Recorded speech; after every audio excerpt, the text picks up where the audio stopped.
Hey guys, it's April 7th, and today I'm taking over Today in History. Now, I couldn't find just one thing that I wanted to talk about, typical. So I decided to tell you about a few things that I thought are kind of cool from April 7th throughout history. I'll start with 1805. Released. Beethoven premiered his piece Eroica, which I'm actually playing in the background. I'm not sure if you can hear it. But also on that same day, same year, Lewis and Clark left Fort Maiden in St. Louis to explore and head towards the Pacific Ocean. They took Sacagawea. She was their interpreter and their guide, and they finally got to the Pacific Ocean on November 19th of that same year. In 1827, we saw the invention of the wooden match. Fun fact. In 1891, Nebraska introduced the 8-hour workday. So those of you who had me, and we've talked about human rights and workers' rights, this is a pretty significant event. In 1906, Mount Vesuvius erupted, and it devastated the city of Naples in Italy. You might be familiar with Mount Vesuvius. It was the same volcano that devastated Pompeii. I think that was 79 AD that happened. In 1933,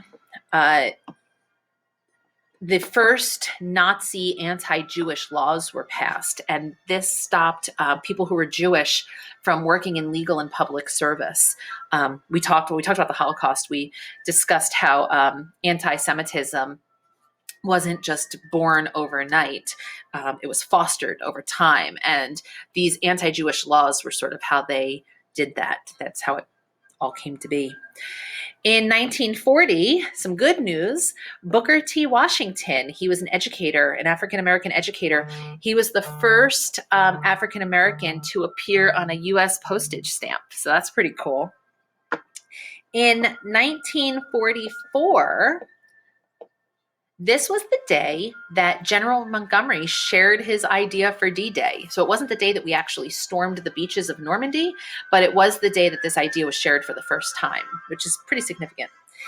In 1945, this was the Battle of Okinawa, one of the final, most significant battles of World War II. On this day specifically, in the Battle of Okinawa, about 110 kamikazes, those are those suicide fighter pilots, about 110 attacked 3 U.S. battleships. We did manage to intercept some of their fleet, and we damaged their battleship Yamato and also sunk 4 of their destroyers. So a pretty significant battle.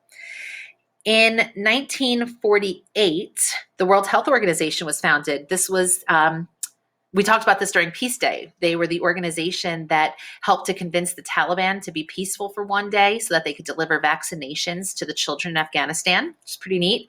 And we also talked about them recently when we were discussing the coronavirus and current events. They were really communicating a lot of the early information about that.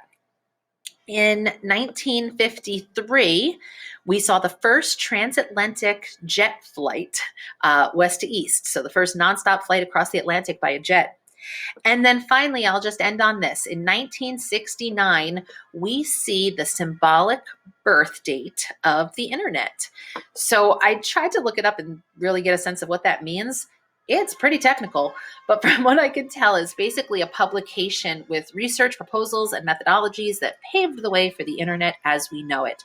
And I feel like that's significant because without that, we would not be able to have the cyber school experience that we are now having today. So it just kind of seemed appropriate. Anyway, you guys are doing great. Keep up the good work. And if you need anything from us, just remember, you can always email us, all right? Have a great day.